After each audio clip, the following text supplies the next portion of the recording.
Mic is on. So let's see if the good folk in the chat room can actually hear us. And Matt is making obscure film references. How many of you in the chat room right now know the movie from which the phrase Soylent Green is people comes from? So I've heard it. I've definitely heard it, but I don't know what the actual film is. So there we go. Matt, what's the film? Reveal. Soylent Green.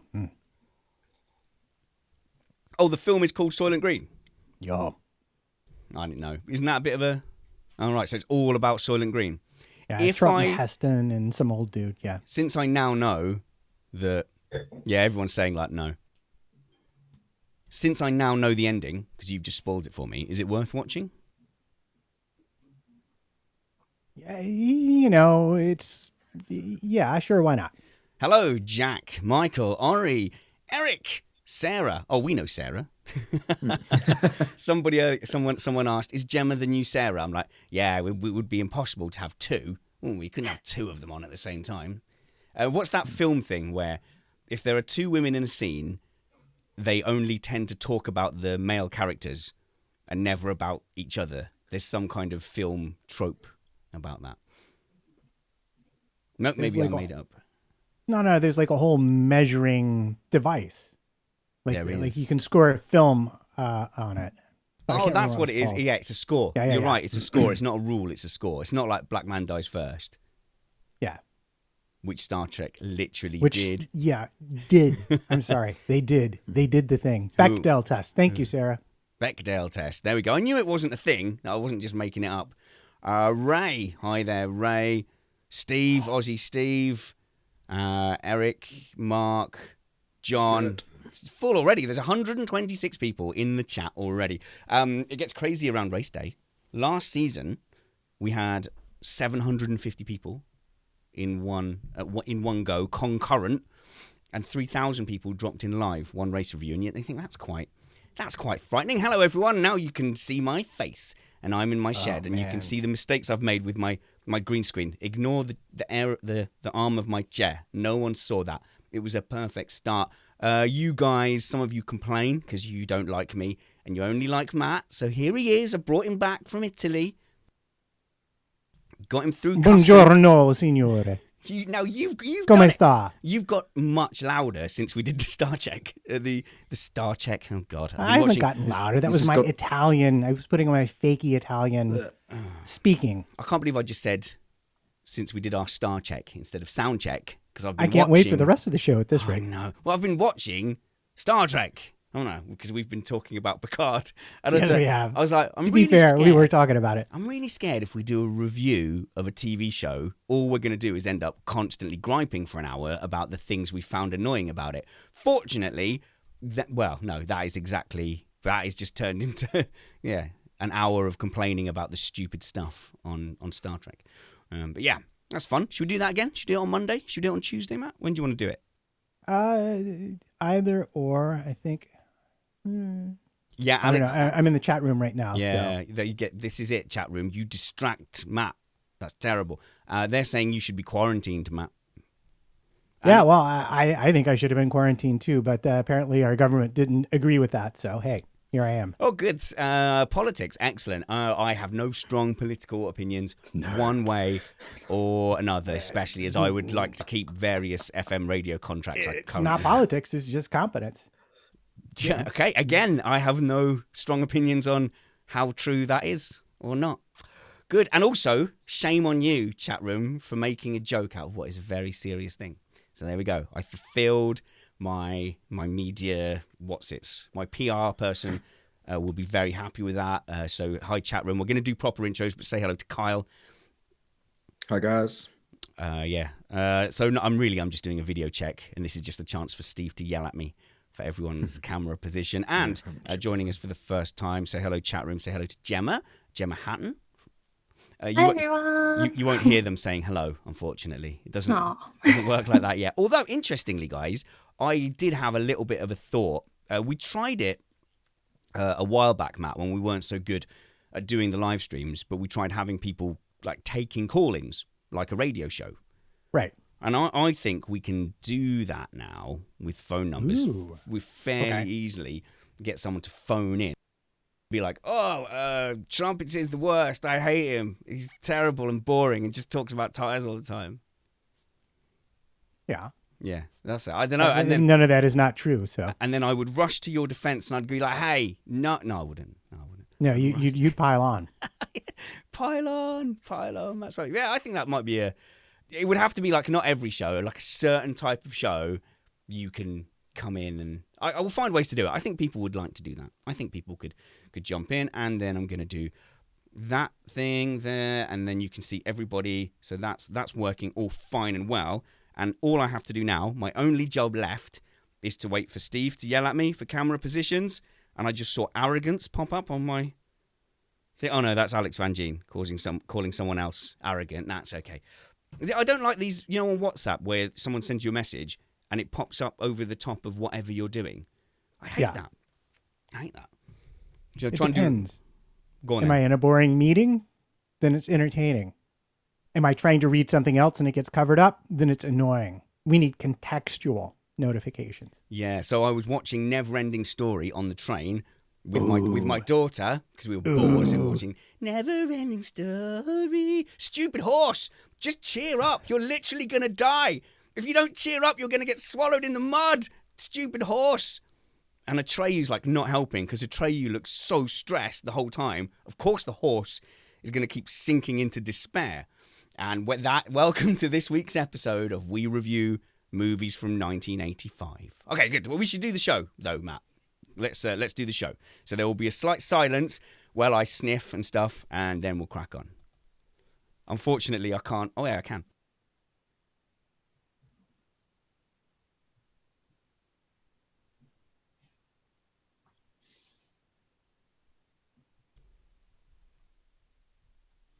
You are listening to Missed Apex Podcast. We live F1.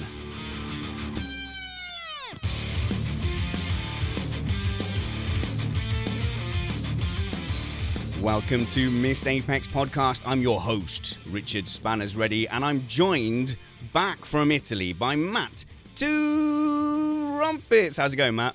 Buongiorno, Spanners. Oh, look at you, all fresh from holiday, all excited and happy. You've cleansed your palate and you've cleansed your soul. You actually seem like you're in a much better mood.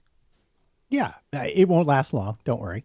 Okay, good. Back to grumpy trumpets as soon as possible. And I don't want you to be at all put out by the fact that while you were in Italy, I did a Matthew Carter show that you love being involved in, and I booked that for when you were on holiday. Yep. I also stole possibly the last Matthew Summerfield tech show. So I'm basically the tech expert now. Yeah. I also replaced the tire talk that you normally do by getting in a substitute tire expert while you were away. Yes, an actual expert. So thank you. So if you're feeling unwanted in like any way, shape or form, I think that's justified and I can't do anything to make you feel better. Sorry, Matt. Yeah, well, that's about what I've come to expect around here. So the lesson is never go on holiday again because you're expendable. Yeah, well, you could have not bothered because I'm currently paying the bills from that holiday, and I can guarantee you it's going to be a long time before I leave town again. Right, and you can find out about Matt's holiday and other stuff which we chatted about in great detail on our patron-only podcast. And we do need you to be a patron and help us survive because we are an independent podcast produced in the podcasting shed with the kind permission of our better halves. We aim to bring you a race review before your Monday morning commute. We might be wrong, but we're first. I'm also joined in the shed by the edgy and suave Kyle Power. How's it going, Kyle? Very well, Spanners. Slightly delicate, but looking forward to getting stuck into some testing reviews. Oh no, have you succumbed to some kind of illness? Are you feeling symptoms from maybe chronic pain? What's the matter, Kyle? Tell us. I definitely need to self-isolate for at least 2 weeks. No, wedding yesterday. Not feeling clever today, shall we say. Okay, before anyone panics, this is reasonably normal. Kyle, last time you came on, you were like, I want to talk for 8 hours about two-stroke engines. I said, no, it should be its own show. and I asked for 15 emails or tweets for support. We got in the end something like 75 to 80 people get in touch. And where is it, dude? Where's the Two Stroke podcast?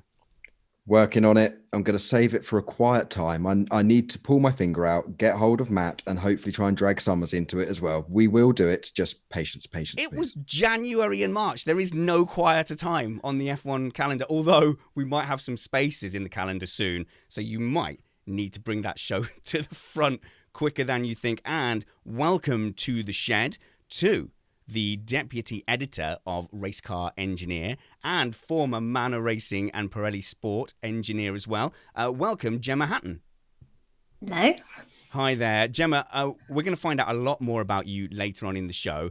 I'm both delighted and upset when I found out that you used to work for Pirelli, because on the plus side, we'll get great tyre info. On the downside, it's going to set Matt off talking about tyres. Okay. Did someone say tires? It started already. Just briefly, actually, explain what was it you did for Pirelli?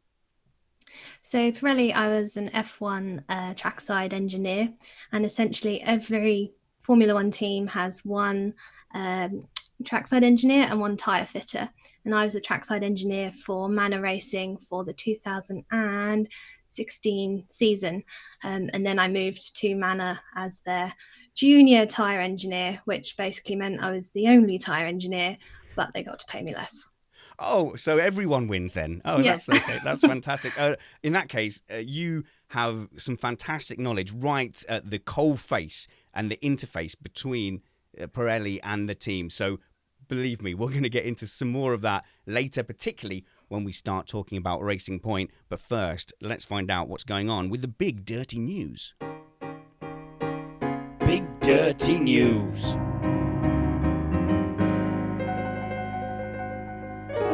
It's been incredibly busy. The F1 news machine is in full force. Ferrari and the FIA came out with a non-announcement for their power unit. We'll definitely be delving into that.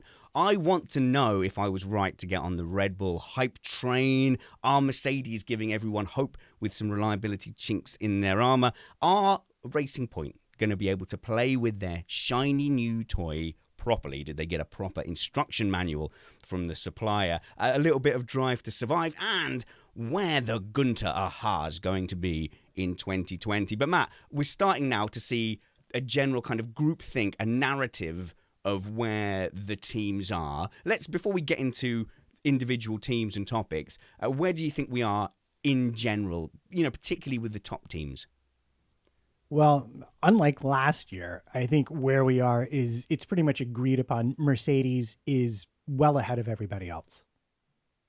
That's one thing that seems to be agreed upon. There are some reliability concerns that have been raised. They've had some issues with the power units over the 6 days of testing.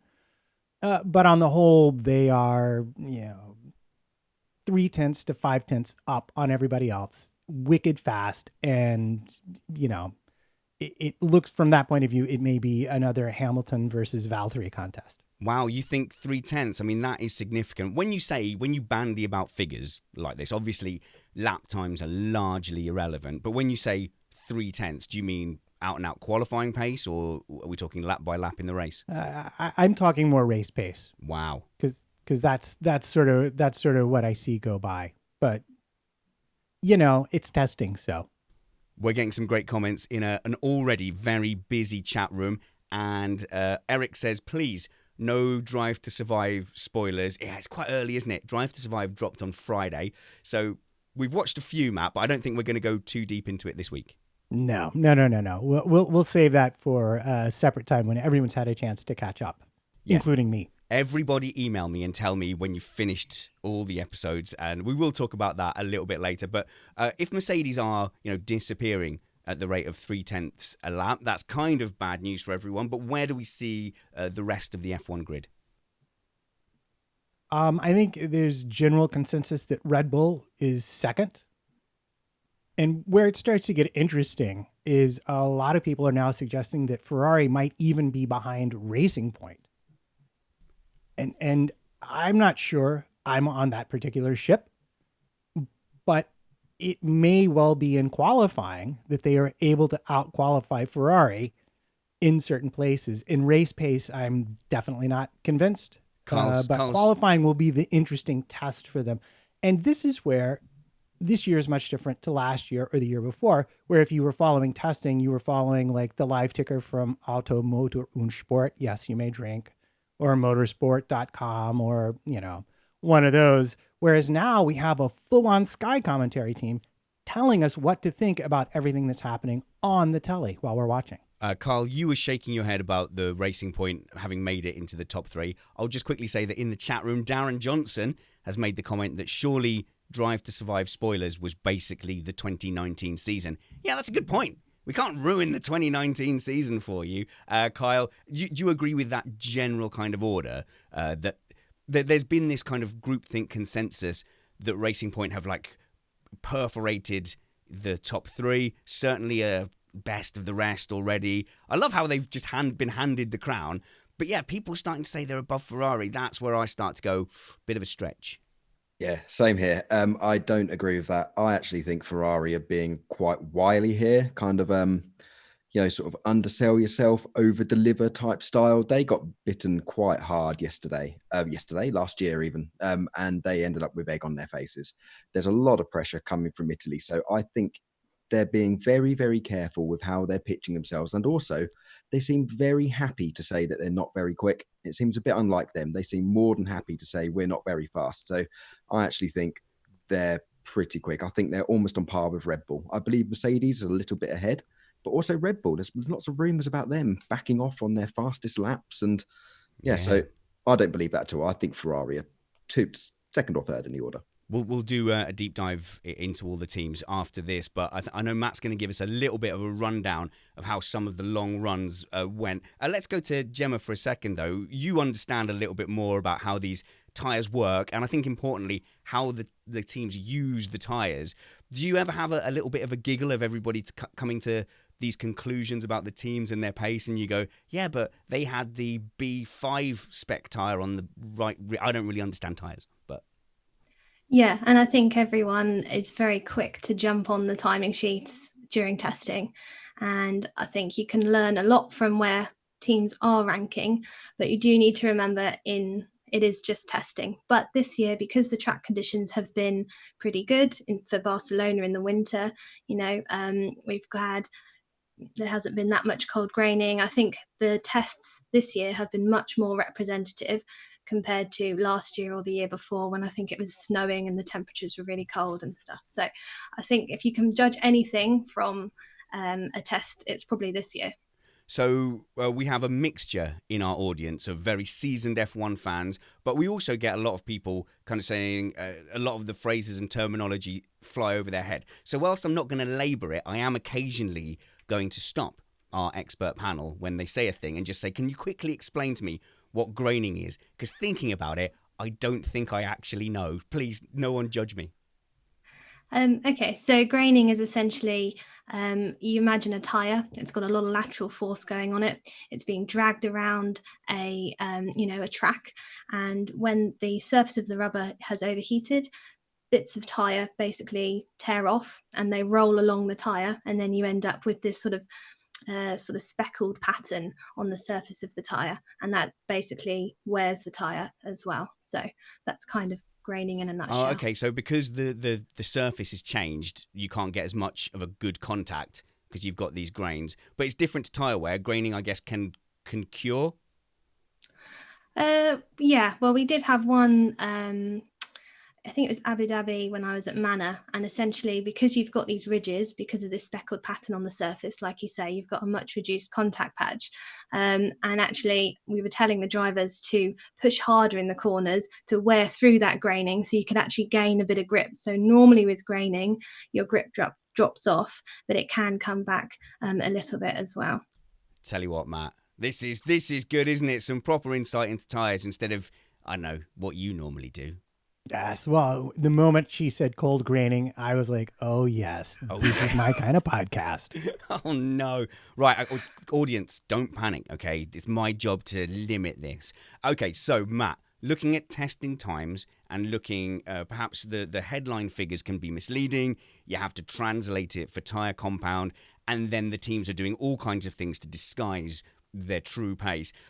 I got the feeling from you that you think we can tell a little bit more from the long runs, and obviously we can caveat that until the cows come home.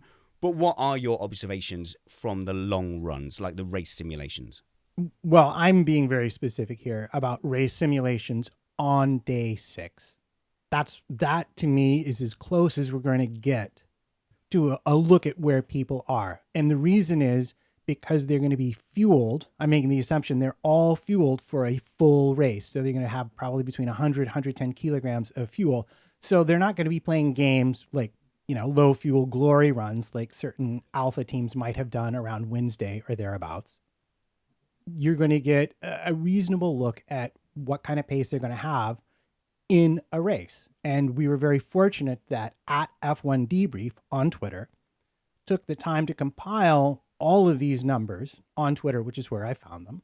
And I spent some time chucking them into a spreadsheet, and we had... Yeah, and now Matt is going to just read them all out verbatim without any breaths or gaps. Okay, no, I mean, we're not. The lap times are largely irrelevant, but what have you gleaned from it? Well, the most interesting thing is really the tension between what you see in the numbers and what you have people at the track telling you. So for Ferrari, we had Leclerc being the fastest in his race sim compared to Perez, who averaged about 1.188 seconds back. Sainz was a little bit faster. He was 0.956 seconds back. Kvyat was way far off, relatively. He's almost 2 seconds off. And then the interesting one to me was Grosjean. He was actually less than a second off in his race sim. But there are going to be some caveats. One, they didn't all happen at the same time of day, so we could have different track temperatures making a difference. 2, you can still play some games, like, for example, I'm going to lift a little on the straight. I might not use DRS every time. And 3, especially with the Haas number, he only completed 52 laps, and he came in 3 minutes before the checkered flag. So they might have been pretty significantly short-fueled because they would have known when they started they wouldn't have been able to complete a full simulation before they ran out of time. So with that one especially, you got to pay a little attention. You might have to do some weight adjusting, which I didn't have time to do in order to get a more accurate figure. Kyle, I don't know. I look at those figures and I just go, we can't tell anything from that. And the teams who are kind of gently leaking out their opinions or narrative, as Matt calls it, have much more of an idea of what the other teams are doing. I mean, certainly the headline one there is, Haas being really on the pace would be a surprise at this point. Yeah, you also have to consider that particularly a team like Haas and all of the rich energy debacle of last year, they're probably quite keen to get some more sponsorship. So they know that there's geeks around like us who are going to be looking at this, looking at these datas and long runs, and then going to be writing articles and talking on podcasts that Haas are looking really strong in race pace. That might attract some sponsors. They'd like that rumor out there. So they might have underfueled on purpose. They'll be going for more sort of headline race pace runs. So I think that would have been a conscious effort by them. Yeah, well, also worth considering, they ran the least number of kilometers of any team, which is never a good thing. They spent a lot of time in the garage. And let's remember, it is testing. You don't necessarily have to run in any kind of a legal specification whatsoever. And I would point out that year that McLaren showed up was faster than everyone until they realized they'd screwed the floor on it upside down. And then they fixed it and they were just about as slow as you thought they would be. Also, I remember Prost, I think it was back in 98 or 99, turned up to testing and utterly obliterated everybody. And it was purely a sponsorship run. They run the car in a completely illegal spec and then blatantly admitted it afterwards. They were just like, yeah, we wanted a sponsor, so we just cheated. Well, I don't know which of you three watched our last live stream with Matthew Carter, where he just flat out said we needed to help or wanted to help Charles Pic to get sponsors. He was our reserve driver, so we just put him out on the lowest fuel we could.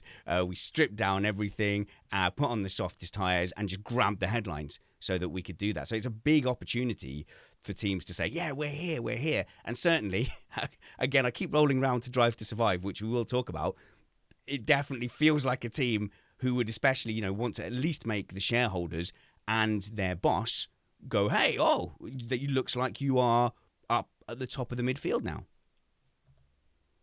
Yeah, the bit of Drive to Survive that I saw strongly suggests that there is a real incentive to keep Gene Haas happy, so the team stays in Formula One. And it's been pointed out in the chat room, I just wanted to bring up, especially with any car with a Mercedes engine, it was rumored at least that they were running lower power modes after Hamilton's issue in testing.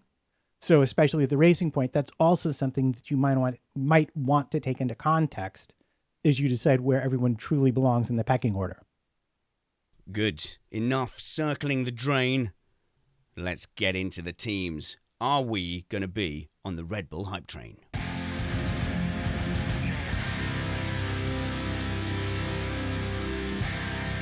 Okay, I think one of the problems with trying to figure out what Red Bull are going to do is that they are definitely sneaky. They are definitely the biggest gamesmen in the paddock, Kyle. And I think if you are going to be able to tease out what's happening with any team, I think Red Bull is the least one that you're going to be able to read. Yeah, Christian Horner's quite good for his little subtle comments. I think Red Bull are looking extremely good. There's lots of murmurings that everyone's really happy within the team. The only thing negative about them would be a bit of car instability, possibly caused by their over extreme brake angle that they have. Verstappen had 6 spins across the 6 days, so average to a spin a day. I believe he had 3 on the first day. So the car looks twitchy, but if you see his interview, he was like, nothing to worry about. They weren't driving the car. You don't know what you're going on about. No, the car's brilliant. So he's exuding confidence. So I'm very much, I've been on the Honda hype train for a couple of years, and it looks like Honda have done a very, very, very good job. Yeah, I would just add to that. They have a significantly rejiggered rear suspension. And so that might also be something that is causing these occasional issues. Gemma, we here at Missed Apex Podcast, we like to wear our fandom on our sleeves. We only have one person who gets that wrong and is hated for it, and that is Chris Stevens, who unfortunately exudes an air of neutrality. So don't be scared about telling us who you're a fan of. As long as you don't come here and say, as a journalist, I need to be neutral, we'll be fine. Okay, well, as a journalist, I need to be neutral. However, having worked with Esteban Ocon, he's probably got a bit of a soft spot for him because he was really, really good to work with. And Albon just seems lovely as well. So anyone who's an underdog or anyone who's lovely usually gets my vote. So you just like nice people? Genuinely, yeah. Okay, well that is a change of pace for Missed Apex Podcast, but we accept. So how do you rate the chances of Albon in this Red Bull car? I mean, from what we've seen from testing, more than the inter-team battle. I think he's still probably got a lot to learn. Watching Drive to Survive again, suddenly remembered that last year was his first season in F1. So I think he's still got probably quite a bit to learn about the car, especially if they have had a couple of instability issues and all of that kind of stuff. But I think you need to remember again in testing, like you've said, the team is constantly tweaking settings, both on and off the car, adding bits of aero, bits of wing, and all of those tiny little tweaks can change. And when these guys are driving on the limit, so again, I'm just not keen on reading too much into testing. Oh, okay. Well, you've worked with an F1 driver, which is something none of the guys on the panel have done. So how seriously do you think the drivers take it from a testing point of view? If Max Verstappen says, no, this is a good car, does that mean he knows because he's been pushing? I think, again, as an engineer, you're always looking at data and you forget that actually there's a human in the cockpit, and quite often you can get distracted by figures, but they're the guys who are actually feeling the car. They can give you some really good feedback on the dynamics, the behaviors, entry, mid, end of corner. So you need to remember that actually they're the ones who are driving it. So no matter what the data is saying, you need them to be happy in it for their confidence. So if they've got a strong opinion about their car, then usually you need to listen. Yeah, okay, so, I mean, what I've picked up, and I'm an expert in nothing, but I rely on the kindness of people who want to tell me things, is that they are looking really, really good in the high and medium speed corners. And I think this is a little bit of a departure, Matt. The general sense I'm getting is that Red Bull are losing out to Mercedes in Sector 3, which is traditionally Red Bull territory, which means that Red Bull are going to do well at Monaco. Probably a good indication of mechanical grip. I'm saying words I don't understand. In fact, Carl's going to come in on this. But it looks like this season, Red Bull have come out of the box with a package that can get through the high speed and medium speed turns very well. Yeah, the Mercedes being stronger in Sector 3 in Barcelona could be to do with their somewhat trick front suspension that they have as well, which hasn't been mentioned too much, but they've offset the angle of their steering arm. So when you turn, it actually pulls and lowers the ride height, which is going to help mechanical grip. So they've always traditionally been quite strong there. So but Red Bull's looking mighty. Every report I've read from somebody sitting trackside have said Red Bull looks unbelievable through the first few sections. But Mercedes, yeah, I think they've got a little trick going on with the front suspension, which is going to help them in the low speed. So watch out for them at Monaco. Yeah, I hate to immediately burst that bubble, but I think you're referencing push rod on upright. And if you are, I think all of the teams actually have it at this point. I just thought Mercedes had taken it more extreme than the others. They were the ones that everybody noticed. I think it was at Monaco last year. But it's actually an old trick that has been resurrected due to the regulations and the way the regulations have been written. Okay, I'll get back in the box. I am going to jump out of the box and say more things that people said to me and that I wrote down because I would forget them. My brain is poor at this point. It didn't always used to be this poor, but I am told that there's a lot of sandbagging going on at Red Bull. I'm sure there is all over the paddock, but specifically that Max Verstappen on his glory run, and I brought the testing times up. So on day 6, Max Verstappen came in with a 1:16.2, which I believe was the fastest of the second week of testing.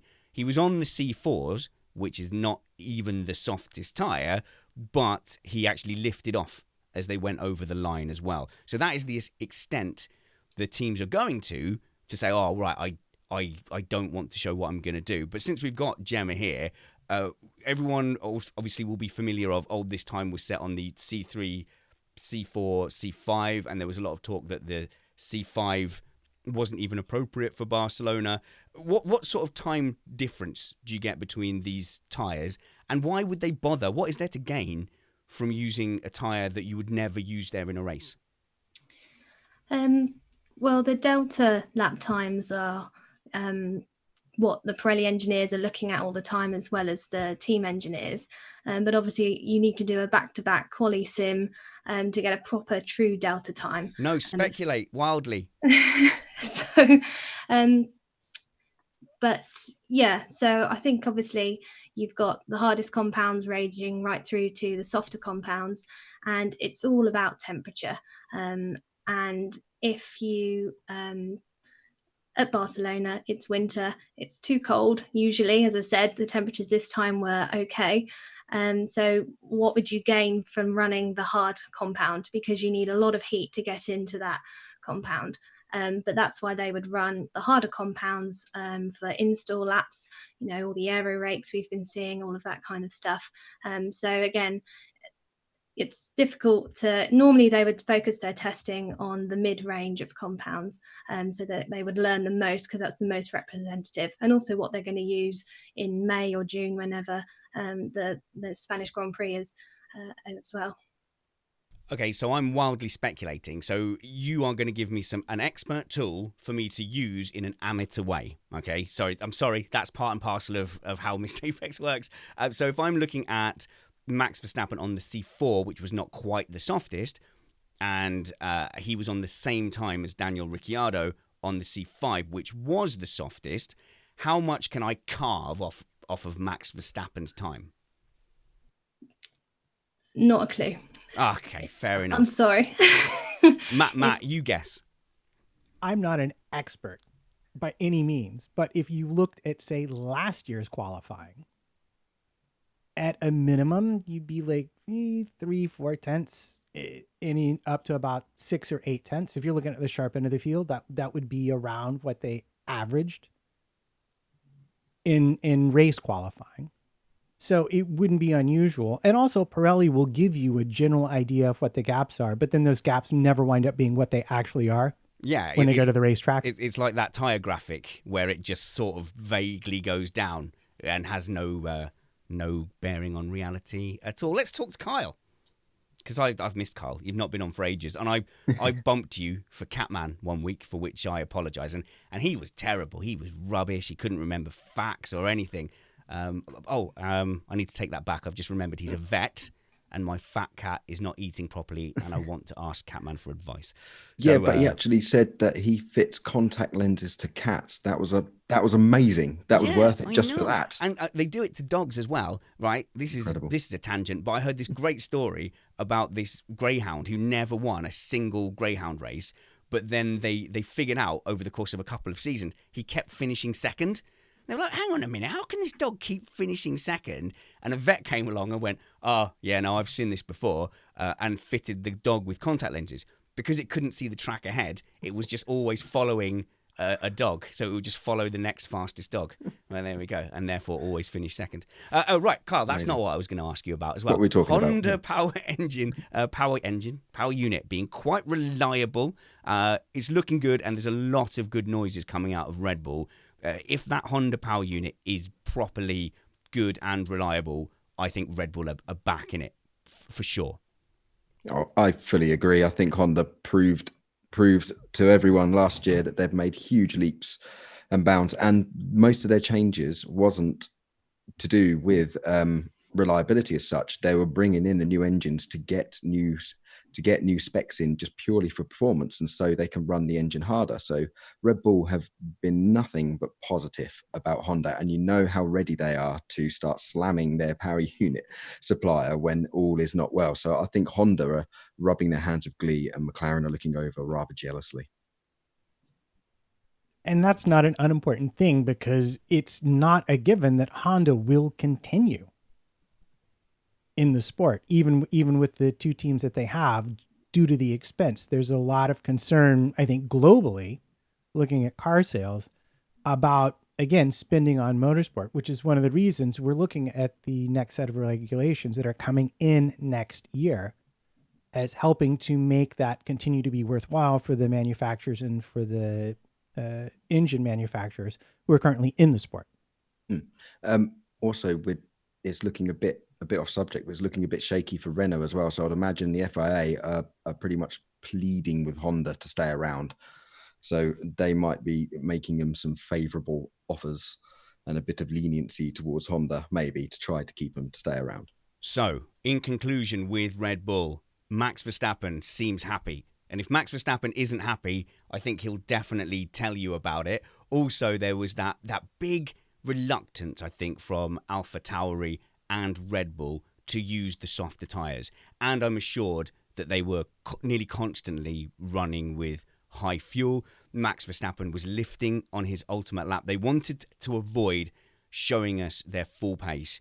I don't want to get too excited. I don't want to say my place on the hype train was completely justified, but it definitely is, and Red Bull are in the fight.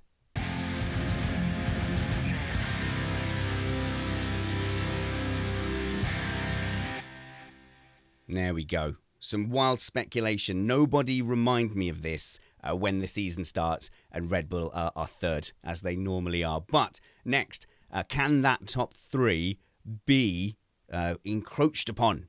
Kyle, Racing Point. Cheats. Yeah. All they've done is it's easy to copy an F1 car. Anyone could do it. You and me could just go and take a photo of the Mercedes and we could just build a car between us. We've got two engineers on this panel. Gemma knows the tyres. You can talk about two-stroke engines and then renege on a promise to do a two-stroke engine show. We could do it. I know loads of things about engineering testing. I understand photon correlation spectroscopy. Damn, that would have been a better joke if I'd said it clearer. Give me another run. Photon correlation spectroscopy. It was too ambitious. I was a fool. I mean, it's just not as simple as everyone's made out, is it? No, I think they actually need to be applauded for what they've done. It's simply not a case of taking photos and scaling them and making it like for like. They have plagiarized the philosophy and the concept, but you need to understand that concept. Otherwise, it's totally worthless. Otherwise, they're not going to be able to develop. So what they've actually done, if you think of it like that, is really, really impressive. They've looked at the photos, they've copied the philosophy, they've understood the philosophy and the concept. That's the key thing. They've put it on the track and it's worked. If you look quite closely, it's not exactly the same. There's little bits around the barge board that are different, and the bits and little dimensions on the front wing which are different. So all of this talk of protesting, I think, is utter nonsense. I think we should be applauding them for their reverse engineering skills. Yeah, and I think, like you say, they have to understand the engineering and the philosophies behind it. And Andrew Green at testing, at the first test, was saying that it was actually the biggest project, the biggest undertaking, absolutely huge for them that they've ever done in their recent F1 history. And that's all because they've had a lovely bit of funding from, Mr. Stroll. So actually, the finances has allowed them to do a completely new concept. And I think Günther Steiner was talking about, he had a very funny quote in the press conference about, why would you not copy a Mercedes when the rear half of your car is Mercedes, just like they do with Ferrari? And he said something similar like, if we were to copy a Red Bull, we would be pretty stupid because we have a rear end of a Ferrari. So it's most important is that they understand the engineering. So they've copied it, but they still have to actually make it work. Who's that character you mentioned, Andrew Green? What's his role? Technical director. Okay. At Racing Point. Who are the technical directors so I can get some equivalents? James Key at McLaren. Oh, okay. So Allison at Mercedes. Roger that. Lots of James. Good. Trumpets. I'm going with Colonel Mustard and Park from A with a handheld laser scanner. Oh, I was going to make that joke. I put it in the notes. Oh, I don't read. Not since Netflix came along. Oh, right. No. The books thing. I forget. Yeah. Sorry. I'll leave you a voice note. Reading takes so long, Matt. I know. No, I've heard people say that the resemblance to the W10 is quite remarkable. They've obviously turned up with a car that is fast and works. I think the test of whether or not they truly understand it is going to be their development curve going forward. And vis-a-vis that, I found it interesting to see them complaining about having too much downforce, and that's making it difficult to manage the tires, especially given Pirelli have specified even higher pressures for this season because the cars are even faster than they were last season and we've not changed the tires. Wait a minute. There's too much downforce for the tires, but presumably that wouldn't have been the case if they'd have had that design last season. Well, Mercedes had that design last season. They had their design last season. So what I'm saying is with the new design, they don't have data in the same way that they did when they were evolving their design year over year. So the test of their understanding will be, can they get on top of it? Like we'll know how much they copied versus how much they figured out, depending upon development and how they manage the tires. It's a totally different concept to them. So they have to figure out how to set it up. They don't have a clue. They don't know what toe angles to run. They don't know what cambers to run. They can have a very formulated guess, but they don't really know. So they're not used to dealing with this much downforce, as they've said. So they're going to have to figure that out. And as you say before, the development curve, if it comes to mid-season and they dramatically start falling off, that will prove that they haven't understood the concept.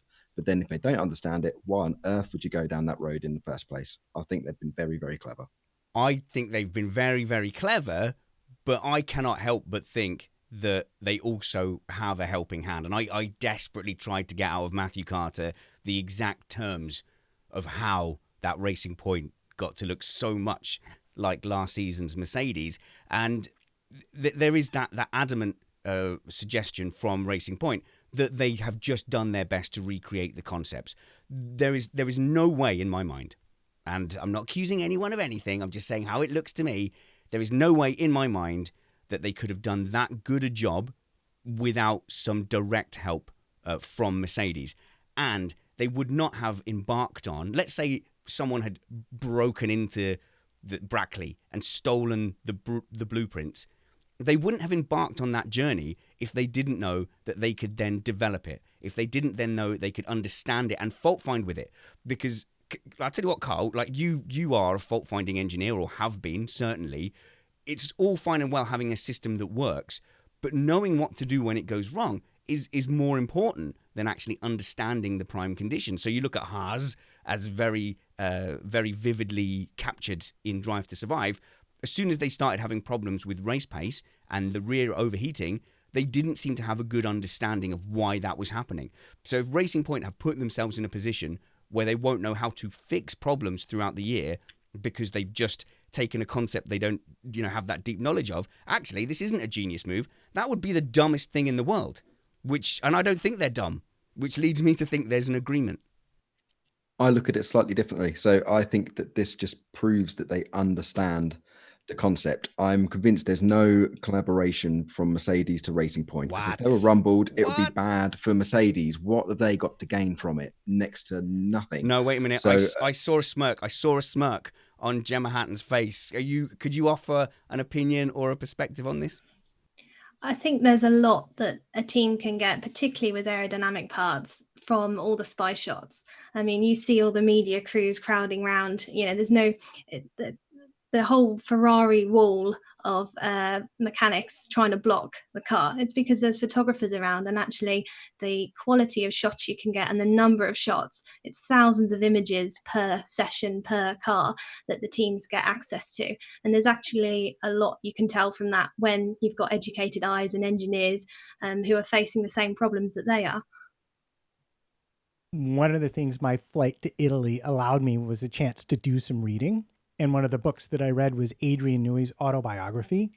And he talked about being on the grid and Ferrari screening him from looking at parts of the car. So he said he would always go and look at the parts of the car that he wasn't interested in and have one of his assistants look at the part of the car he was interested in.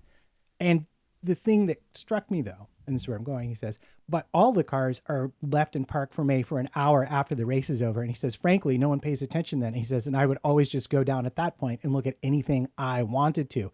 There are laser scanners that will scan within a millimeter any surface you present to them accurately in 3 dimensions. So I'm just saying it's possible that Mercedes just, left a door open somewhere, left someone alone in a room for 5 minutes. There are ways that Mercedes hands can be absolutely clean, but there's still technically that kind of collaboration that Kyle was talking about. Yeah. The things that Mercedes can quite legally give to Racing Point are because they sell them the gearbox, the engine, and it's all bolted on. It's like rear suspension mounting points and stuff like that, which would all be pretty standard and par for the course with the customer package. They used to do, Mercedes and McLaren used to do quite a lot with Force India. They used to make the gearboxes for them. So Force India used to pretty much buy the rear end of the car mechanically from Mercedes and McLaren. So I don't think there's any way that Mercedes have consciously made an effort to help Racing Point out copy the design, because if that comes back onto them, they're just going to look bad and there will be repercussions. So why put yourself into that point in the first place? Well, yeah, no team would ever just do something and then assume they wouldn't get caught, because I guess they would know that if the FIA did rumble them, they could just come to some kind of private agreement and nobody would be any the wiser. Yeah, we're going to talk about that. It's going to come up.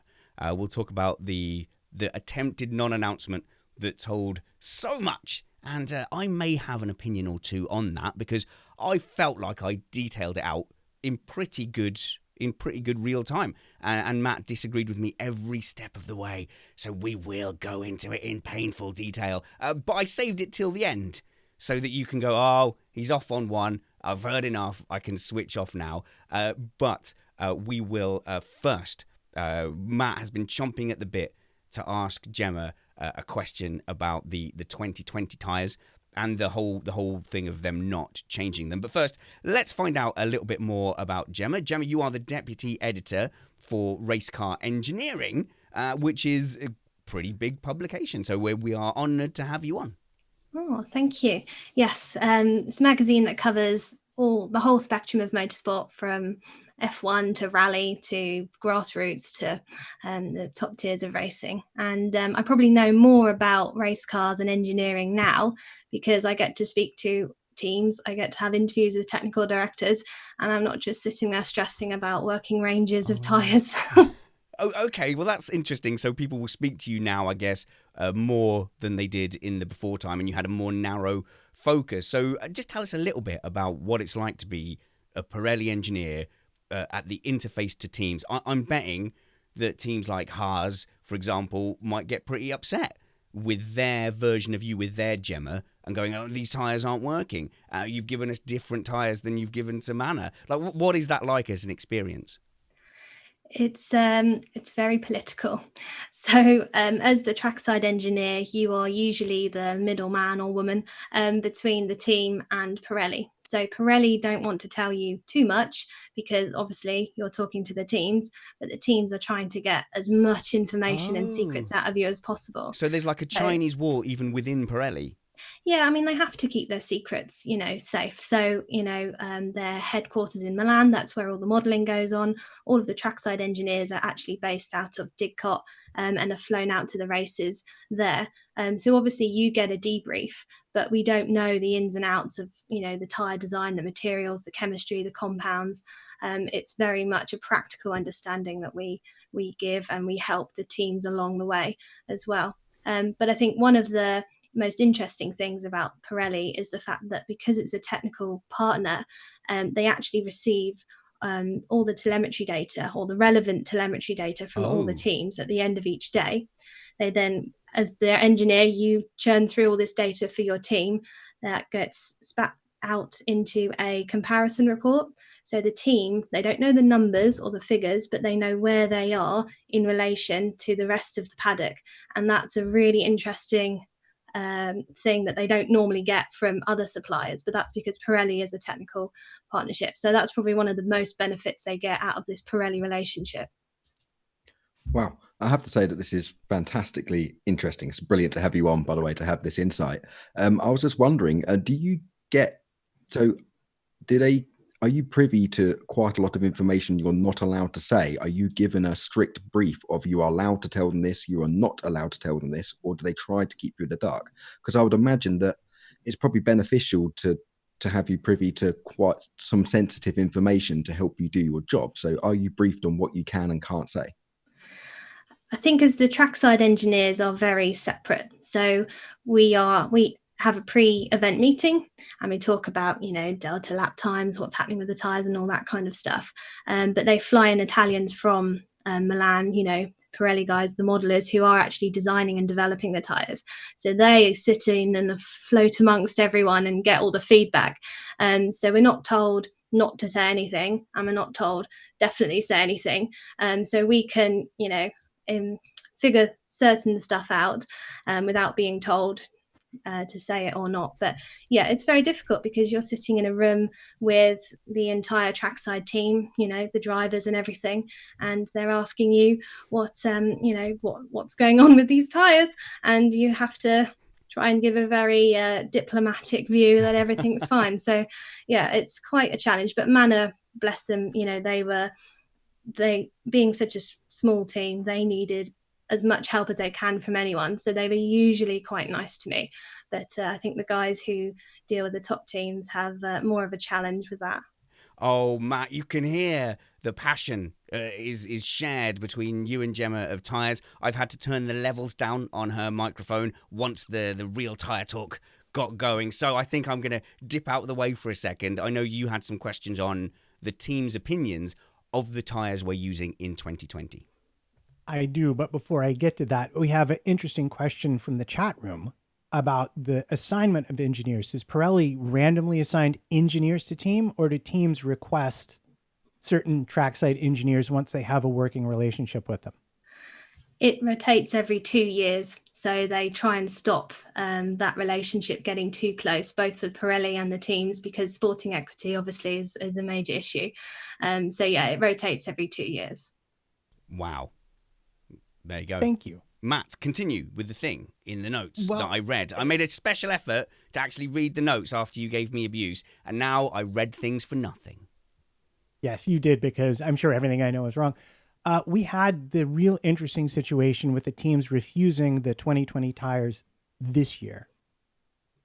And we've already seen quotes about wanting to have good tires for next year from Lewis Hamilton. And as I mentioned earlier, Andy Green complaining about the very high pressures that Pirelli is running for the 2020 season.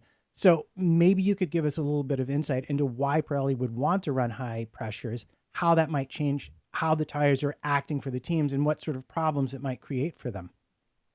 Sure. So um, every year, the teams are pushing, they are pushing for performance. So every year, every race, the downforce levels are increasing. And when the downforce levels increase, you've got a lot more load pushing on that tire, squishing it into the track. So Pirelli, to stop their tires from exploding, try and boost the pressures. If you increase the minimum starting pressures, which is what each team has to abide by, then their running pressures increase. And if you increase the tire pressure, it increases the stiffness of the sidewall and essentially makes them more robust. But because of that, you can get kind of a ballooning effect where it reduces the contact patch and therefore the amount of grip. And they also increase the pressures during a race weekend. So based on all of the data from a Friday, Pirelli will make a decision that they're going to increase or decrease the front and rear minimum starting pressures. So that was another challenge of being a Pirelli engineer, is walking into a meeting room, usually late at night, once they've finished their setup and the mechanics have just finished pressurizing the tires, only to tell them that you needed to increase it by another PSI. So am I understanding correctly? That's kind of the equivalent of going, hey, congratulations, great work today, but it's no longer worth anything because we've changed it all? Yeah, and the moment you play with anything that changes that contact patch, and the whole setup has been refined for hours because they're trying to maximize that contact patch, and then you march in and go, oh, ciao, by the way. So yeah, I think Pirelli are trying to avoid that situation, which is why they wanted to redesign another specification of tires for 2020. But because they were run in Austin and it was too cold to get a good good understanding from them, they then ran those tires in the Abu Dhabi test, and by that point the increase in grip, if there was any reported, was not worth the change in the car by that late stage at the design process. So that's why they're keeping it the same for 2020. And that's because the 2020 tires were a little different width, and so they would have had to change some of the aerodynamics to accommodate that extra width. Yeah, and the profile, it was all to do with the rear, and then they would have had to adjust the floor, the rear aero, anything like that, which in December, these teams are impressive, but that's a lot of work to do, and you consider everything they have to do this year as well. So yeah, but a consequence of this is that obviously the performance has increased. They're running with the same Pirelli tyres as last year. So what is the tool that Pirelli have? It's to increase the tyre pressures. And they're running at 1.5 PSI more on the front, I think, for testing already. So they're going to be increasing the tyre pressures throughout the season by a couple of PSI, I should imagine. So I'm torn now between asking you about the Zandvoort tires. Yeah. And asking how it came to be, like, in my opinion, based on what I read last year, how they wound up getting the 2020 tires they got. But maybe you should ask about Zandvoort.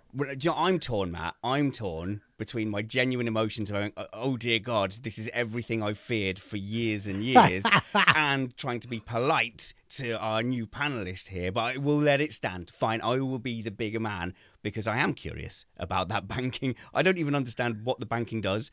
I don't understand why people think the banking is going to be cool or improve racing, or the effect it's going to have on tyres.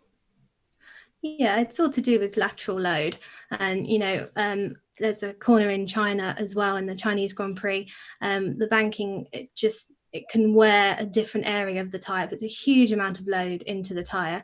And that's why Pirelli is a similar scenario. And again, they haven't raced on Zandvoort. They don't know too much about the track. So I think they're just, as a bit of a backup plan, they've changed the construction on the fronts just a bit to hopefully deal with that banking some more. Well, I did it. I think I survived a good chunk of tyre talk there. I hope this will be the first of many times we will get Gemma's insight into tyres. We're going to finish up talking about Ferrari. Just let me do a bit of housekeeping. On Wednesday morning, me and Joe Saywood, you know Joe, Uncle Joe, he's popping into the shed, and we're going to be talking about how he sees the beginning of the F1 season. He's not a massive fan of testing from a spectator point of view, but believe me, he has some fantastic insights. So that will be around Wednesday, 11 a.m. We will stream it live. It will, of course, be ready for your Thursday morning commute, maybe even your Wednesday evening one. If you want to catch up with me and Matt in a bit more intimate detail, we record a podcast for our patrons, and you can get that by going to patreon.com/Missed Apex. You can remove the ads from our feed if you're a patron. You can join us in our Slack group community, and you can get the extra content that me and Matt put out. Now, we have to be clear, it's not better content. We're not saving juicy insider information. The opposite of that. It's a worse product, but we will let ourselves go off on tangents. So if you're interested in Matt's holiday and how I've basically become my kid's PA, then tune in for that. I will tell you that Treeface has launched his new race suit sponsored by Half Fast Gaming. Gemma gave me a funny look. Treeface is my son. And I promised last week, but I forgot that I would explain where the name came from. He's 9 now. When he was 4, I felt incredibly guilty because in a water gun fight, I deployed some military training. I used good cover and I arranged an ambush for him and his friends.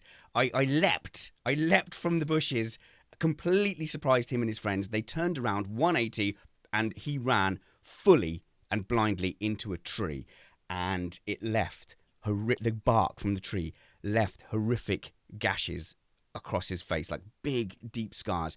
And if you see some of the scars on my body, I overheal.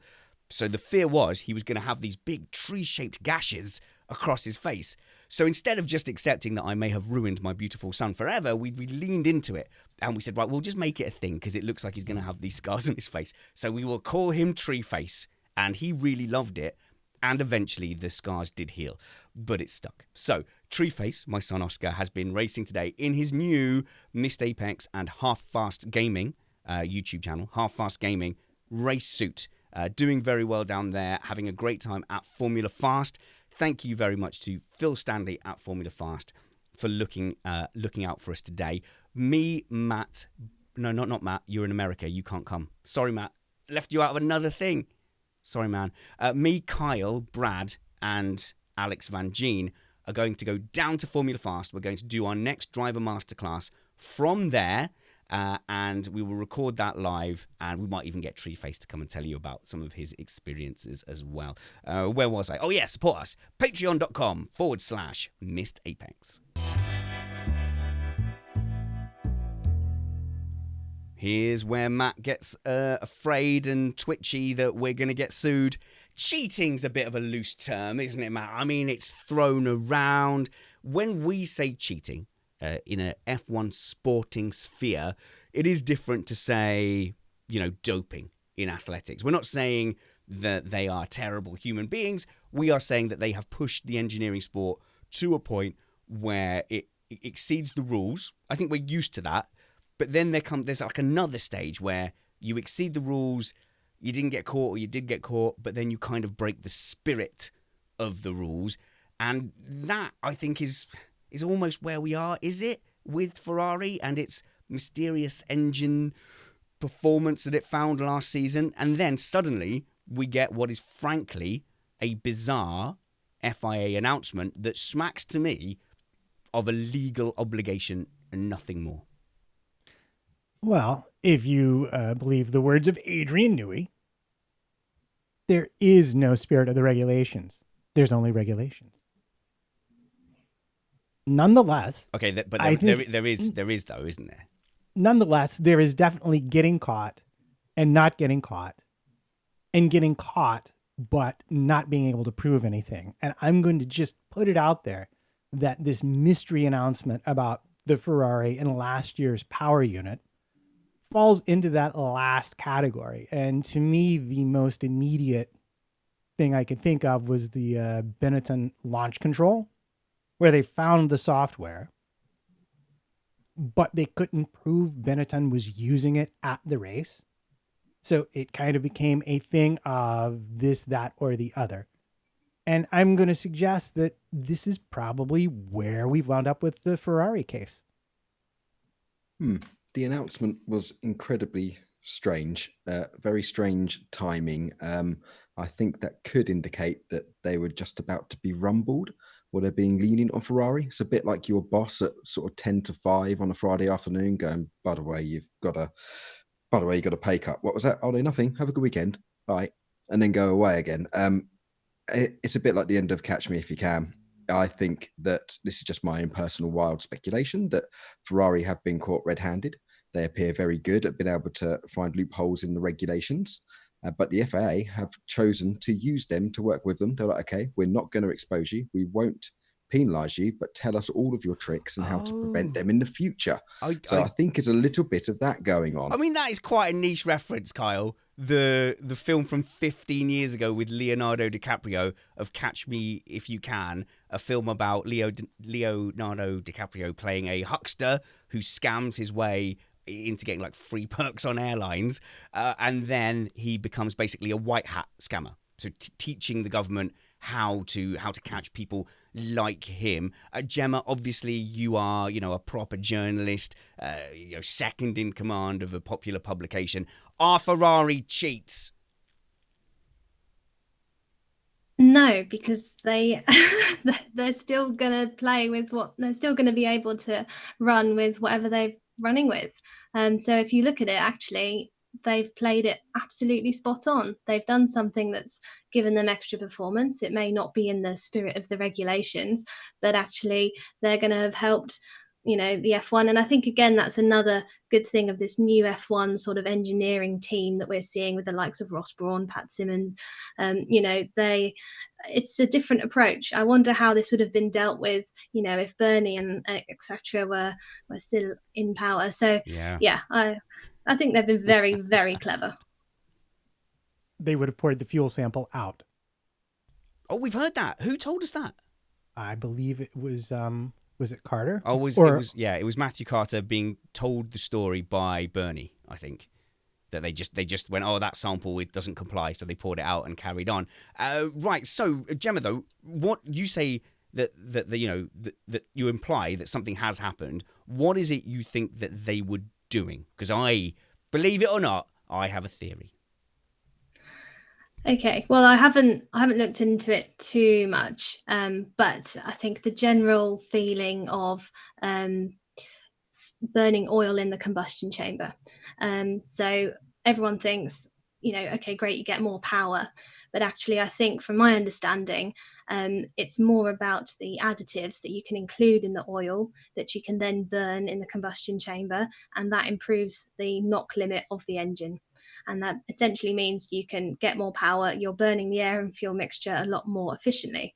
Now, how they're getting that oil in there, what additives, if they are using that theory, is all the technical details which F1 will now be learning. But in terms of the actual philosophy, it's not really about maximizing power by burning oil. It's about improving the efficiency of combustion.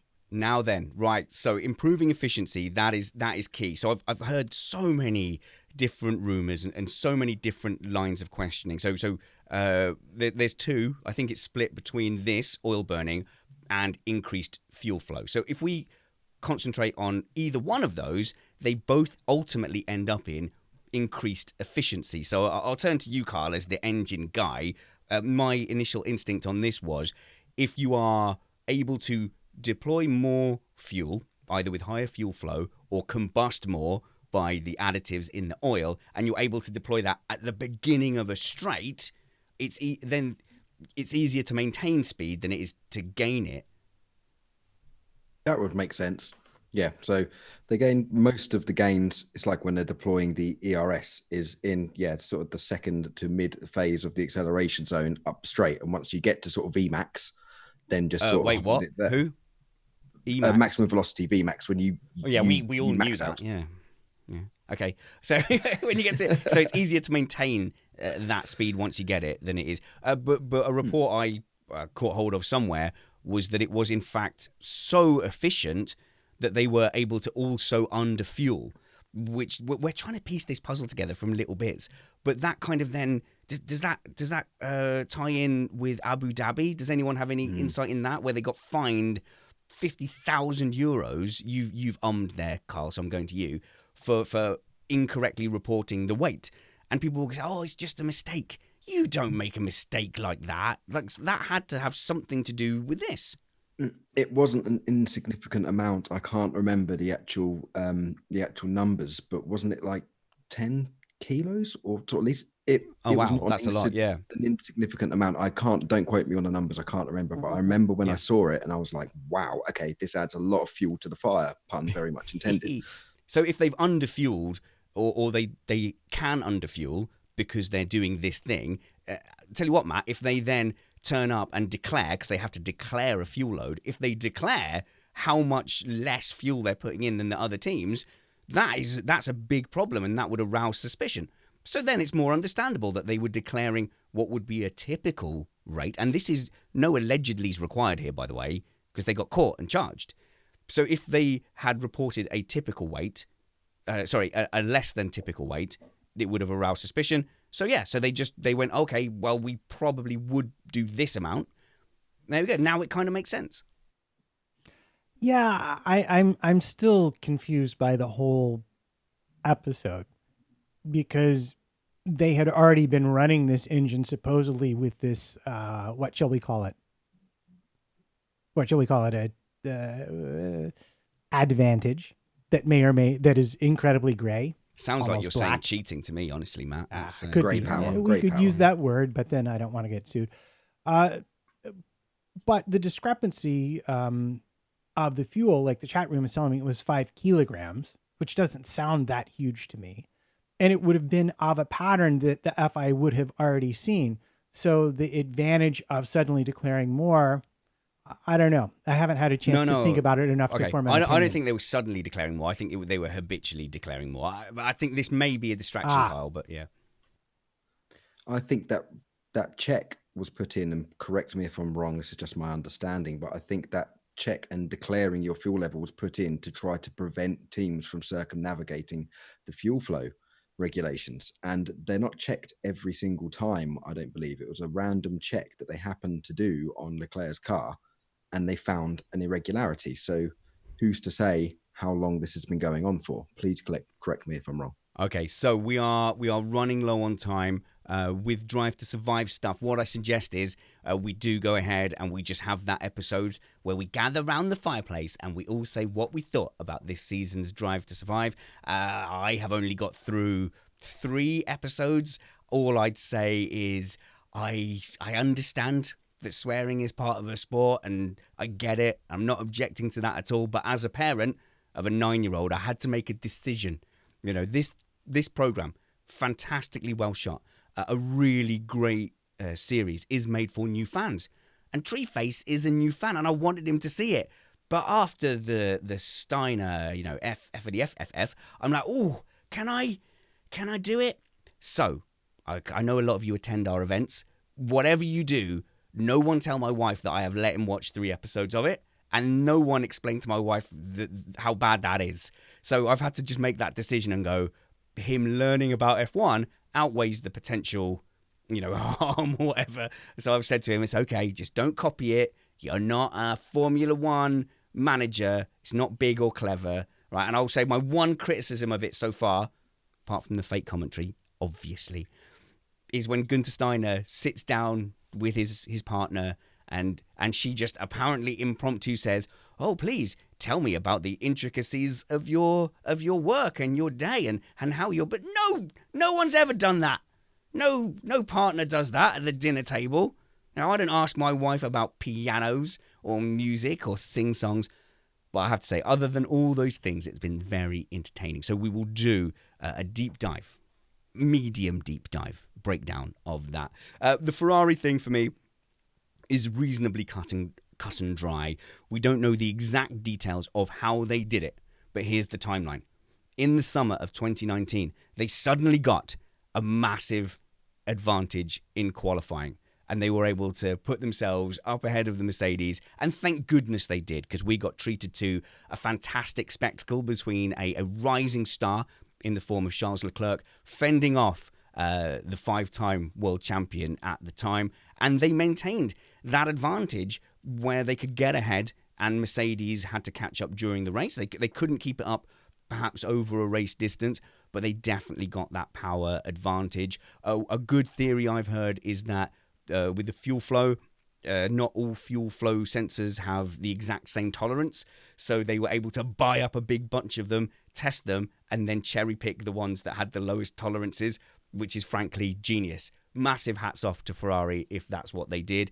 The other thing is that perhaps they were pooling it in a similar fashion to Red Bull. But we get to Mexico, and more clear cut, we get to Austin, and that advantage disappears. And the FIA clamp a second sensor, or they talk about having a second sensor that the teams can't touch. The other teams are all throwing suggestions for the FIA to issue technical directives. And at that point, in fact, it was around Brazil as well, the advantage had been lost in that whole leg of races. And Ferrari suddenly declared that was the time that they were going to start running a low downforce philosophy. Oh, no. It's nothing to do with the fuel or the additives at all, Matt. No, we've suddenly and inexplicably changed our season-long philosophy to go from low drag, high speed to high downforce, which teams are known for suddenly changing their aero philosophy mid-season. So, Matt, I know we argued about it all season, and you put across great points, but you have to admit, I called that race by race. Well, yeah, you did, except for they never actually entirely got caught, which I think our wonderful guest Gemma made that point most exquisitely. That's true. Fair enough. Hey, I'm sure this will crop up as new bits of evidence come to light. But what I promise you is we are not going to beat this over the head to the extent that we have done over the course of the 2019 season and we have done on this episode. I sort of consider this case closed. We're going to get some more time to talk about things before the season starts. If the season starts, we don't know. We don't know. Be mindful. There's a lot of scaremongering out there, isn't there, Kyle? Yeah, and news broke just before we went on air that I know it's not Formula One, but I like to get my MotoGP comment in if I can. God's sake, Kyle. The first round of the MotoGP World Championship at Qatar in 2 weeks has now just been cancelled because there is Qatar have placed a strict blanket ban, travel restrictions on people from Italy. Now, the risk of the races or Ferrari and AlphaTauri not being allowed to turn up is now becoming very, very real, and it's becoming more real by the day. So obviously if one or two teams cannot turn up, Pirelli obviously a lot of people come from Italy. This is now a very, very real chance that the whole sort of first few races of the season are in jeopardy. I'm actually thinking of Formula E, where one of the teams, I think it was Neo, sent their team personnel over early to Mexico for that very reason, so that they would be able to quarantine and clear quarantine, and they could be trackside without an issue. So I imagine there will be some discussions about that in the F1 boardroom as things move forward. And we are not doctors, we are not politicians, we are not community leaders. However, I do have this microphone, and by the power invested in the fact that it is hitting your ears, I do feel compelled to say that there's a lot of people out there who are going, oh, it's just the flu. Oh, why is everyone panicking? It's just the flu. Well, do you know what? It might turn out to be fine. It might turn out to be nothing to worry about. But there isn't the information out there for people to be categorically saying that. So if the celebrities that you follow on Instagram and Twitter and TikTok, I think I said that right, and Vine, if that's still real, if those celebrities are coming out and making blanket statements that there's nothing to worry about, definitely, they might end up being right, but they'll be right for the wrong reasons. You know, if they're sitting there shouting, oh, we used to have the Spanish flu. Yeah, we had 5 Spanish flus, and there was wars, and I got stabbed, and we survived those. Nothing to worry about. Right? Those people are speaking with a completely unearned authority. There is nothing wrong with keeping an eye on how things develop, using this as an opportunity to wash your hands, don't touch your face, and just practice general good hygiene. All I'm saying is keep your eyes open. Governments aren't taking these measures for no reason. I don't want to panic monger in any way. And there are some wild conspiracy theories. I'm just saying, keep an eye on it. That's all. Went a bit crime watch then, didn't it, at the end? Look after yourselves and each other. If you have been affected by any of the issues said, please call this number at the bottom of the screen. And thanks for joining us for this very special episode of Missed Apex Podcast. Follow my panel, Matt Trumpets, at MattPT55. But he doesn't really want you to follow him. He has nothing to gain from that. He has things to gain if you follow Mrs. Trumpets at A Weaver Writes, because she sells books. And if you buy those books, it furthers Matt's dream of not working and owning a Ferrari one day. They are romantic books. They're mucky books, Matt. But still, if you like that kind of thing, buy them from Amanda Weaver at A Weaver Writes. Kyle Power has recently joined Twitter because I bullied him. He's joined a whole social media platform out of peer pressure at Kyle Power F1. I might change that. It's not worthy. I panicked under all of the bullying pressure to peer pressure to actually join something I really didn't want to. But yeah, and I will post more, I promise. And can we confirm that Kyle Power is a real name and it's not like Max Danger? It's an absolute real name. Doesn't seem like guaranteed. Did you I thought it was going to be great in school. That could never go against me. But the Power Rangers came out. Unbelievable. Just my luck. No. Did teachers believe you when you said my name's Power? No. I had one supply teacher once who didn't believe me. We had to read our names out to the register, and I did actually get sent out to explain myself to the headmaster, which I did with pleasure. I'm still on the fence. It could be a lie. Follow Kyle at Kyle Power F1 and new panelist Gemma Hatton. You can follow Gemma at Gem_tech. It's got an underscore in it though, Gemma. I'm sorry. It's just like it's underscore happens when you just do a space and it just replaces it with an underscore. I wasn't very imaginative that day, and I can only apologise. But I do run the Race Car Engineering account at Race Car Engineer, so follow that one as well. At Race Car Engineer. Tell us a little bit more about that publication. Do I buy you on the shelves, or do I get you in an online PDF like Joe? In fact, I think Joe Saywood's publication is handwritten and sent out by carrier pigeon.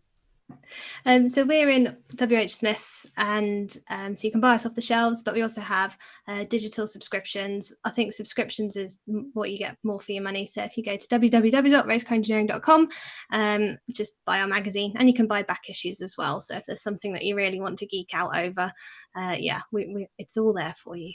Well done. I always get the amount of W's wrong. I just go like W dot or WW dot. In the end, I tend to just abandon it and say, you can find all our stuff at missedapexpodcast.com. I have put future shows on there, so you can find it there. Follow me. I'm the best one. At Spanners Ready, or the show at Missed Apex F1. And look at the panel and the chat room, seeing if I'm going to forget about Comment of the week. No, I never forget about Comment of the Week, because this is where we reward the insightful and funny comments from our fantastic chat room. You can join us live by searching for Missed Apex Podcast on YouTube, and you can chat along like Keith, Amini, DJ, Alexander, Edjammer, Pete, Logan, Daniel, Antoine. It's scrolling too fast. But of those fantastic scrolly people, Matt, who have made comments that are worthy. I haven't finished my sentence. You've interrupted. It's a faux pas. It was a dramatic pause. Who has made comments that are worthy of nomination for Comment of the Week? Okay, I finished. I think he died. No, I was just making sure you were really done. First of all, I need to bring up the fact that our new panelist is getting lots of positive comments in the chat room. That'll wear off. It's novelty value. You'll get as much flack as the rest of us soon enough. And second of all, as much as I personally find it pleasing, I need to tell Colin Neff, wish I could stay, but I wanted to say I can't wait to hear the podcast. Cheers. And Matt, you look beautiful today. Stop it. And Vermins, Matt always looks beautiful. We should call it Miss Trumpets every week Matt isn't on. Although these are lovely comments, technically they are no longer eligible. Not technically. I've stamped down upon it, and I might even block or mute people. He'll never do that.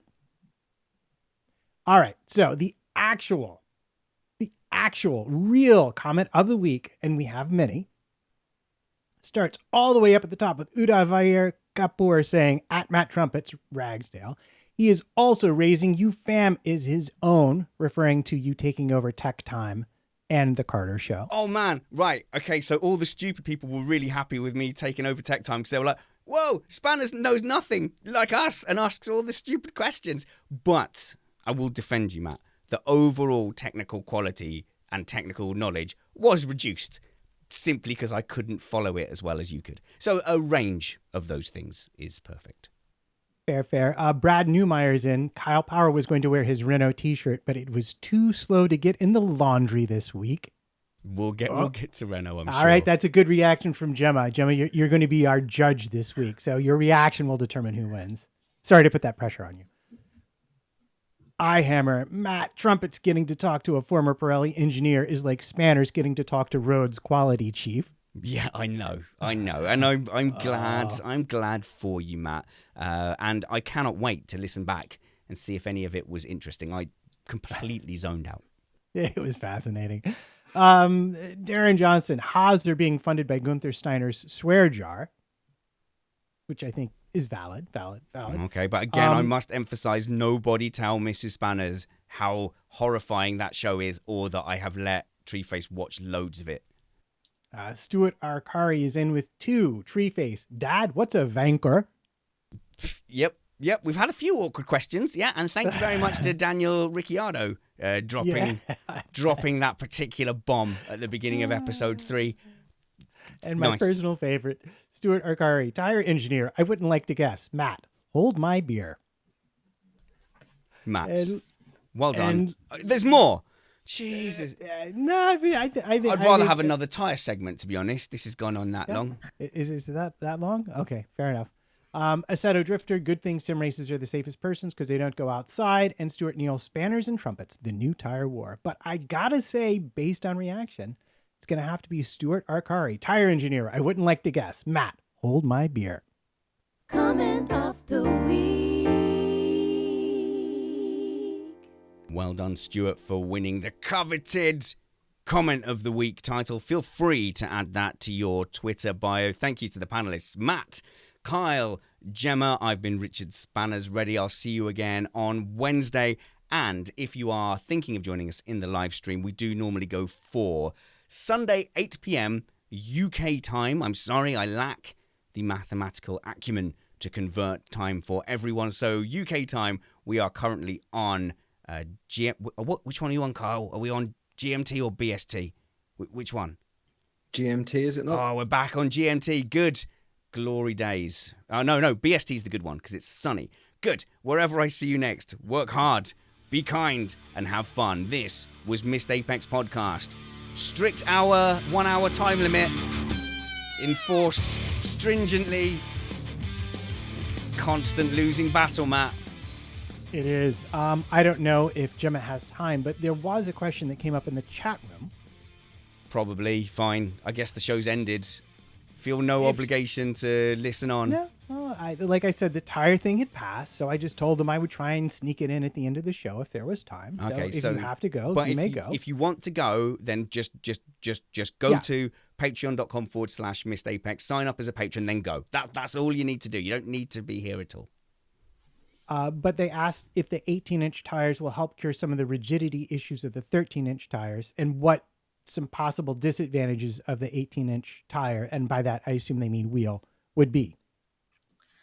Wow. Okay. I have to re-engage my brain for that one. Sorry.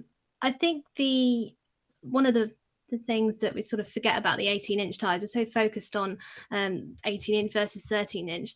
Actually, it's also the profile of the tire that's changing as well. And because that's a lot thinner, essentially, the tire makes up a huge part of the suspension. So I'd say probably the biggest challenge, and when asking the technical directors, the biggest challenge for them is they're now having to put more of that suspension into the actual suspension because there's less tire to play with because it's a lower profile for 2021. Okay, tell me that answered the whole question, Matt. Yes. We have to go to bed at some point. Yes, that answered the whole Okay, question. good, fine. I can press stop on the what's it. Thank you. Jeez, apologies to Kyle. My gosh, you all right there, buds? Except for the 9 follow-up questions I had. Oh, okay. I tell you what, Master the chat room was absolutely crazy today. So mid-season last season, our concurrent live stream numbers were around 400. I said it got to like 750 later in the season, but there was 400 there today. 450 concurrent. So I would imagine around 2,500 people joining in live. And the season hasn't started yet. So, I mean, that bodes well for me not having to get a full-time engineering job, hopefully, with any luck. This actually technically makes me the only non-engineer on this show. Well, I mean, I'm sure Kyle, to be fair, I'm sure Kyle and Gemma wouldn't class me as an engineer. But like I said, I ended in blood, sweat, and tears. Well, I yielded a spanner and wielded a spanner. I know the company that you used to work for because I've done projects and for it's them, an engineering so I'd firm. very much say you're an engineer. And I was a project engineer. I was a supportability engineer, which, as we all know, is the most fascinating type of engineer. Where you know, where everyone's worrying about design and explosions and stuff. I'm like, yeah, but how long will it last in a storage facility? How will you change the fin? That was my job. Indeed. I'm not sure, Gemma, if you were seeing the chat room. Did you have it up live on anything? Yes, but my eyesight isn't fantastic, so it's quite far away. Similar to me, I'm having to sort of leak it, but there was Okay, there was lots of love in there. Gemma, loads of love for you with genuine expert insight. So we hope that we. And thank you. Yes, and sorry, I didn't quite warn you about. We never talked about the timings of the show and how long it lasts. It definitely doesn't last for more than an hour. We are always done by 9 o'clock, and that's it. That is a hard and fast rule that is respected universally, and no one ever goes against that. But no, and we didn't. We got through like half the show notes, so yeah, that's pretty typical. So hopefully, I'll put you on the spot. Will you definitely come back? Yeah, it was a lot more chilled out than I was expecting, thank goodness. And I just panic because being an engineer, I'm like, I need to know everything, and trying not to tie myself in knots trying to explain things. So you're not talking to other engineers, you'll get to know me and my general level of understanding, and I think I represent the pretty standard F1 fan. I'm reactionary, I repeat things that I've read from other people without doing too much research. So if you can make me understand something, I think that is a fair barometer. I think that's a fair, So you don't have to worry. You have underestimated how interesting you are, and the chat room reaction, I think, shows that. So I'm going to let you go. I'm going to hang up on you, Gemma, to make sure that we haven't kept you for too much longer than you might have been expecting. That's fine. We'll see you soon. So if I start, how do I remove someone? This is always super awkward. Just sit there awkwardly. I can't. It's fine. Just sit there awkwardly. Can't it's do fine. All right, so I'll ask all my wonky questions on Twitter then. Okay. I'm sure there used If it's to be from Matt one. PT55, you'll know. Oh, that guy who was a little strange. Oh, I can do it. I can put you in the eyes. waiting room and then you hang up. There we go. So there we go. That's done that. And then I do the full screen and Spanner setting an hour time limit is just as valid as Merck saying they are way behind during testing. Yeah, I know. It's completely... And I've gone out of focus as well, which is weird. I don't know. Okay. Well, I think that went pretty well, guys. I had a weird feeling about today's show because I was feeling too chilled. I was like, feeling really chilled out. Whereas normally I like it when I'm feeling like, whoa, no. I was like, no, I'm feeling proper chilled. I've had like a proper family few days. I was like, it's going to be boring, isn't it? So if it was boring, my thing was I went, right, well, I will just bring whatever energy I have, and that will have to do. But thankfully, you guys were super interesting. So that's fine. So Gemma, yes, no, keep no. Gemma, live. Definitely. Massive double thumbs up. Yeah. Yep. Massively. Pete says out of focus might be alcohol related. You or me? You or just yeah. No. Tell you what, Kyle is not mirrored. Kyle is only mirrored in that one particular shot because when I spoke to Summers turned up mirrored. So I had to change it. So I can change that back. I So that's can't. fine. Why can't I go there? Yeah. No. I'm not mirrored. No, you're I not. do have No. a weird mirror setting on here. It's strange. No, Summers turned up and he was facing the wrong way. And instead of like going through the whole procedure of getting him to change his setup, I just flipped it. And then the T-shirt he had words. So I said, "Have you got any T-shirts that don't have words on them?" Don't have words. So he went and like just changed his T-shirt, which was quite funny. So there you go. They're both not mirrored now, and you can read his Change background. it now. No, don't Enable go. mirror No, fit. don't. It's cured. It's solved. Ah. All right, I'm gonna. There's buttons for this. There is buttons for this. Hang on, I know what to do. There we go. Bye, guys. Thanks for joining us for Missed Apex podcast. Do us a favor, tell your mates.